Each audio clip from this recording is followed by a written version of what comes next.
Now I'm going to demo how you go about using the subdomain constraint in XRNA.js. So of course we first change our constraint, we zoom into the portion of the scene that we want to edit, and now you should know what a subdomain is. Subdomain is a subportion of an RNA molecule, so this particular constraint can only deal with helices that exist among a single RNA molecule. If you have multiple, so base pairs between two different RNA molecules, that will break this constraint. You'll receive an error. And you can go ahead and note that a subdomain exists between the largest nucleotide that is part of a helix and the smallest nucleotide that is part of a helix. You see this is 1454 is base paired to 1567.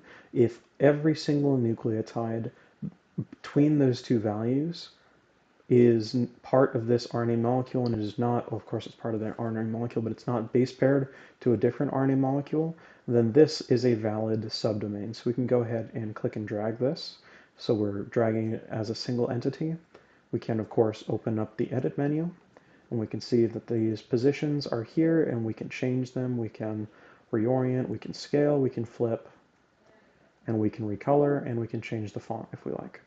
So now we'll move on. We're going to go ahead and use the Format tab to demonstrate that you can edit multiple helices all at once. So here are all of the helices that exist in that subdomain. You see there are 1, 2, 3, 4, 5, 6, 7. So we have 1, 2, 3, 4, 5, 6, 7. Those match. So we have all of our helices, and we could edit these if we like. We can, of course, change the different kinds of base pairs that are involved. This will overwrite every single base pair in that helix. So we can go ahead and change them all to wobble. So note that this is the helix that has disappeared. And so we are going to add that back into the scene, and all of these are now wobble base pairs. So we could delete a few if we wanted to, and those just clear out, just one at a time. And now we have a subdomain which no longer has any helices, so technically we can't really use the same constraint to edit this portion anymore.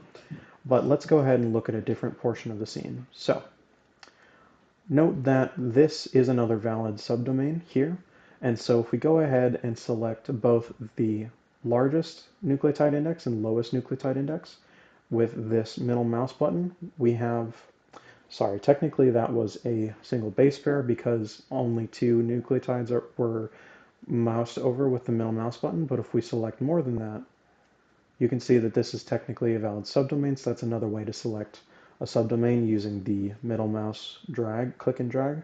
And finally, we have our annotation. So we're going to annotate this subdomain, and we're going to make every single nucleotide in that subdomain annotated. And just like that, we have a very hairy subdomain. So this has been the RNA subdomain constraint under XRNA.js.